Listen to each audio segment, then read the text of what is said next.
जय माँ लक्ष्मी मित्रों, हमारे चैनल में एक बार फिर से आपका स्वागत है। दोस्तों, हिंदू धर्म से जुड़ी जानकारियां प्राप्त करने के लिए और ऐसे वीडियो देखने के लिए हमारे चैनल को सब्सक्राइब करें ताकि माता लक्ष्मी का आशीर्वाद आपको मिलता रहे। दोस्तों, आप इस बात से तो भली भांति परिचित होंगे कि धन की देवी माँ लक्ष्मी है और हर भक्त माँ लक्ष्मी को प्रसन्न करना चाहता है, जिसके उनके जीवन में, उनके घर परिवार में धन आगमन रहे और उनके घर परिवार में कभी भी धन की कमी नहीं रहे। दोस्तों, माता लक्ष्मी और ज्येष्ठा देवी दोनों बहनें मानी गई है।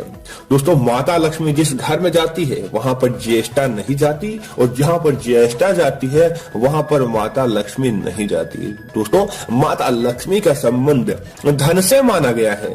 जो व्यक्ति ज्यादा धन कमाता है उसके घर में माता लक्ष्मी तो रहती है, इस वजह से ही वह कमा पाता है और साथ ही साथ उस व्यक्ति के घर में धन की बरकत भी होती है, जिसका कारण होता है माता लक्ष्मी। और ज्येष्ठा देवी दोस्तों गरीबी का प्रतीक मानी गई है, दरिद्रता का प्रतीक मानी गई है, जिन्हें दरिद्रता की देवी कहा जाता है। तो दोस्तों, अगर कोई व्यक्ति अपने घर में ज्येष्ठा देवी को आमंत्रित करता है, उस घर में कभी भी माता लक्ष्मी प्रवेश नहीं करती है। और दोस्तों, जब ज्येष्ठा देवी हम यह गलतियां करेंगे तब आएंगी और जब हम ये गलतियां नहीं करेंगे तो माता लक्ष्मी का प्रवेश आपके घर और परिवार में होगा, जिसकी वजह से आपकी किस्मत चमक जाएगी और धन का आगमन आपके घर में होगा। कभी भी धन की दृष्टि से आपको दरिद्रता का सामना नहीं करना पड़ेगा।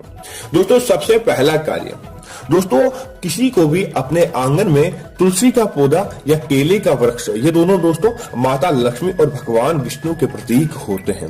इन्हें आपको अपने घर के आंगन में जरूर लगाना चाहिए और अगर हो सके तो इन्हें पास पास ही लगाएं। ऐसा करने से आपके घर परिवार में कभी भी दरिद्रता नहीं आती और ज्येष्ठा देवी अगर आप इन्हें अपने घर के द्वार के आसपास ही लगाते हैं तो आपके घर में प्रवेश ही नहीं कर पाती और माता लक्ष्मी आपके घर में ही सदैव के लिए वास करती है। तो ऐसा आपको जरूर करना चाहिए। दोस्तों, दूसरा है, दोस्तों छोटी कन्याएं होती है जिन्हें माता लक्ष्मी का स्वरूप माना जाता है, इन्हें देवी स्वरूप पूजा जाता है। दोस्तों, अगर कोई व्यक्ति छोटी कन्याओं को मारता है, पीटता है या उनका अपमान करता है या फिर छोटी कन्याओं के साथ कोई दुर्व्यवहार करता है, उसके घर में कभी भी लक्ष्मी प्रवेश नहीं करती है और उसके घर में दरिद्रता बनी रहती है। दोस्तों, इसी प्रकार घर की महिला दोस्तों घर की लक्ष्मी मानी गई है और जो व्यक्ति इनको क्रोधित करता है, इनको गुस्सा दिलवाता है या फिर इनको दुख देता है, उसके घर में कभी भी दोस्तों माता लक्ष्मी कैसे प्रवेश कर सकती है। अगर घर की लक्ष्मी ही अगर आपसे नाराज है तो आपको कभी भी माता लक्ष्मी आपके घर में प्रवेश नहीं करेगी। तो अगर आप यह गलती कर रहे हैं और अगर आपके किसी कारण से घर की महिलाएं नाराज है और वह दुखी रहती है तो आपको सबसे पहले इन्हीं देवताओं को पूज करने से पहले आपको इन्हें मनाना चाहिए ताकि आपके परिवार में कभी भी कोई ऐसी गलती नहीं हो। दोस्तों, अगला है आहार। दोस्तों, आहार हर व्यक्ति भोजन करना चाहता है, लेकिन दोस्तों कई लोगों की आदत होती है भोजन जूठा छोड़ने की। दोस्तों, आहार को अब भगवान विष्णु से जोड़कर देखा जाता है और साथ ही साथ आहार को प्राप्त करने वाला व्यक्ति भगवान का ऋणी होता है। लेकिन हम क्या करते हैं कि जब भी हमारे घर में कोई मेहमान भी आता है तो और खाइए या उनको जबरदस्ती करते हैं और बाद में वह जूठा छोड़ा जाता है, या हम भी घर परिवार के सदस्य भी खाने में ध्यान नहीं रखते और बहुत ज्यादा जूठा छोड़ते हैं, जिसकी वजह से दोस्तों हम अन्न देवता और माता लक्ष्मी के ही रूप अन्नपूर्णा देवी का अपमान करते हैं। तो दोस्तों, आपको मालूम नहीं कि कितनी मुश्किल से अन्न पैदा होता है और देवताओं की कृपा दृष्टि से, तो आपको भूल कर भी अन्न का वेस्ट नहीं करना चाहिए, जितना उपयोग हो उतना ही करना चाहिए ताकि आपको माता अन्नपूर्णा देवी की नाराजगी का सामना नहीं करना पड़े। दोस्तों, इसी प्रकार अगर देखा जाए तो दोस्तों हर घर में दीपक जरूर जलाया जाता है और शाम के समय पूजा करते में दीपक जलाया जाता है। लेकिन दोस्तों कई लोग क्या करते हैं कि भूलवश करें या जानबूझकर करें वह तो हमें पता नहीं, लेकिन कई लोग क्या करते हैं कि दीपक को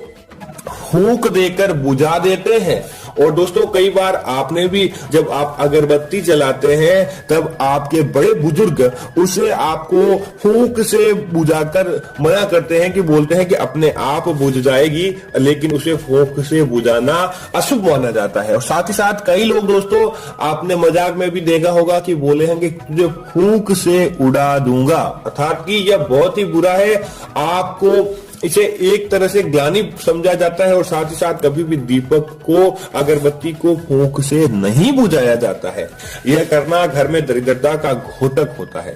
दोस्तों पाश्चात्य संस्कृति के चक्कर में कई बार यह लोग गलतियां भी करते हैं और ऐसा करते हैं जिसके घर में कुबेर देवता और माता लक्ष्मी प्रवेश नहीं करते हैं, उनके घर में दिनों दिन धन की हानि होती रहती है। और साथ ही साथ दोस्तों कई लोग क्या करते हैं कि पाश्चात्य संस्कृति के चक्कर में जन्मदिन जब आता है तब लोग क्या करते हैं कि फूंक से उन अगरबत्ती को बुझाते हैं। दोस्तों भूलकर भी ऐसा नहीं करें, यह पाश्चात्य संस्कृति है। और दोस्तों इसमें क्या होता है कि अपनी उम्र की संख्या के हिसाब से जितनी हमारी उम्र है और उतनी अगरबत्ती उतनी मोमबत्ती रखी जाती है और बाद में उनको फूंक से बुझा दिया जाता है, अर्थात कि हमारे जीवन में अब उन सालों का कोई औचित्य नहीं है और फूंक से ही उसे उड़ा देते हैं। दोस्तों यह बहुत ही बुरा है। हमारी उम्र हम तो लंबी होने की प्रार्थना करते हैं और एक दृष्टि से हम उसे उड़ाते हैं, बहुत ही गलत है। और साथ ही साथ दोस्तों आपको तो क्या करना चाहिए कि अपने जन्म दिवस पर आप जितने वर्ष के हुए हैं देवताओं को उतने उनके निमित्त दीपक जलाने चाहिए और देवताओं से आशीर्वाद लेना चाहिए, ताकि आपके जीवन में देवताओं का वास रहे, न कि ऐसे कार्य आपके जीवन में देखें। दोस्तों इसी तरह अगर देखा जाए तो देर तक सोना और आपको सुबह सुबह देवताओं की पूजा नहीं करना भी एक बड़ा घातक होता है। और आपको कभी भी भूल कर भी सुबह जल्दी उठना चाहिए और देवताओं की पूजा सुबह के समय जरूर करनी चाहिए, क्योंकि दोस्तों सुबह के समय देवताओं का वास इस धरती पर होता है। और जो कोई व्यक्ति यह करता है उसके जीवन में कभी भी देवता प्रसन्न नहीं होते हैं और देवताओं की अप्रसन्नता के कारण उसके बनते काम बिगड़ते जाते हैं और उसे अपने जीवन में कभी भी माता लक्ष्मी का आशीर्वाद नहीं मिलता है। तो आपको भूलकर भी सुबह देर तक नहीं सोना चाहिए, सुबह देवताओं की पूजा करनी चाहिए। दोस्तों इसी तरह दोस्तों कई लोग क्या करते हैं कि माता लक्ष्मी के स्वरूप लक्ष्मी यंत्र अपने घर में लेकर आते हैं या माता लक्ष्मी से जुड़ी कुछ चीजें अपने घर में लेकर आते हैं, लेकिन दोस्तों उनको क्या होता है कि मंत्रोच्चारण सही तरीके से नहीं होता या फिर आप उनको लाकर अपने घर में भूल जाते हैं और बाद में बोलते हैं कि आपके घर में माता लक्ष्मी का वास क्यों न हुआ है। तो दोस्तों अगर आपको उनका मंत्रोच्चारण नहीं आता, अगर आप उनकी पूजा पाठ नहीं कर सकते, तो आपको भूलकर भी इन्हें घर में नहीं लाना चाहिए। तो आपको रोजाना क्या करना है, एक छोटी सी रंगोली मात्र ही बना दे और माता लक्ष्मी की प्रार्थना करें। आपको डेली अपने घर के मुख्य द्वार पर रंगोली बनानी चाहिए ताकि आपके घर परिवार में माता लक्ष्मी प्रवेश करें। हाँ दोस्तों कहीं रंगोली बनी है तो अपने पैरों से उसे कभी भी मिटाना नहीं चाहिए। आप अगर ऐसा करेंगे तो आपके घर परिवार में कभी भी देवताओं का वास नहीं होता है। दोस्तों इसी तरह कई व्यक्ति क्या करते हैं कि जो पूजा में फूल उपयोग किए जाते हैं उन्हें कहीं यही वही फेंक देते हैं। यह बहुत ही बुरी बात है, इन्हें सही जगह पे विसर्जित करें। और कई लोग क्या करते हैं कि पूजा में से पहले ही फूल लेकर आ जाते हैं और फिर उन्हें अपने घर के फ्रिज में रख देते हैं। जब वो मुरझा जाते हैं तब भगवान को चढ़ाए जाते हैं। ऐसे पुष्प भगवान को चढ़ाना भगवान का दोस्तों अपमान माना जाता है। अगर आप भी यह गलती बार बार कर रहे हैं तो सावधान हो जाएं और यह गलती नहीं करें।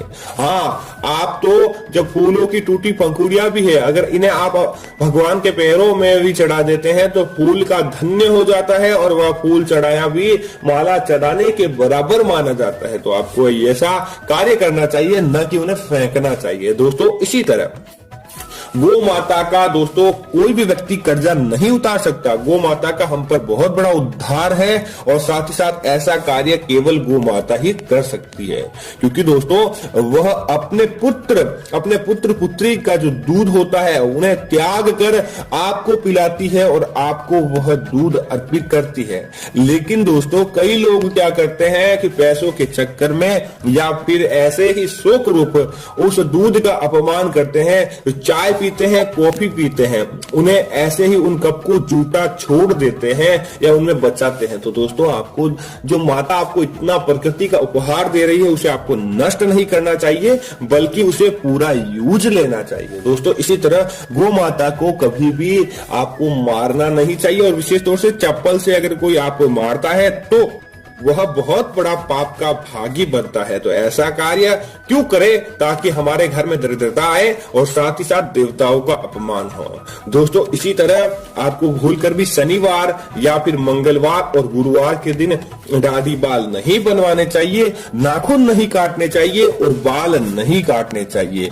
रात्रि के समय दोस्तों, कभी भी भूल से भी अगर कोई व्यक्ति झाड़ू लगाता है तो यह बहुत ही बुरा कार्य है। रात्रि के समय झाड़ू भूलकर भी नहीं लगानी चाहिए, अन्यथा आपके घर में दरिद्रता देखने को मिलती है, और वह दरिद्रता भी ऐसी होती है जिसकी आप कल्पना नहीं कर सकते। दोस्तों, इसी तरह घर के आंगन में रखी तुलसी पर रोजाना जल अर्पित सुबह के समय करना चाहिए और साथ उनकी पूजा करनी चाहिए, ताकि आपके ऊपर सदैव माता लक्ष्मी का आशीर्वाद मिलता रहे, सदैव आपके ऊपर आशीर्वाद बना रहेगा और आपके सारे कार्य मंगल गति से पूरे हो जाएंगे। तो दोस्तों, आपको घबराने की आवश्यकता नहीं है, आप तो बस यह उपाय करें ताकि आपके जीवन में उसका फायदा देखने को मिले। तो उम्मीद है कि यह जानकारी आपको अच्छी लगी होगी। हमारे चैनल को सब्सक्राइब करें, वीडियो को लाइक और शेयर जरूर करें, ताकि ऐसी और जानकारी आपको मिलती रहे। जय श्री राम मित्रों, धन्यवाद।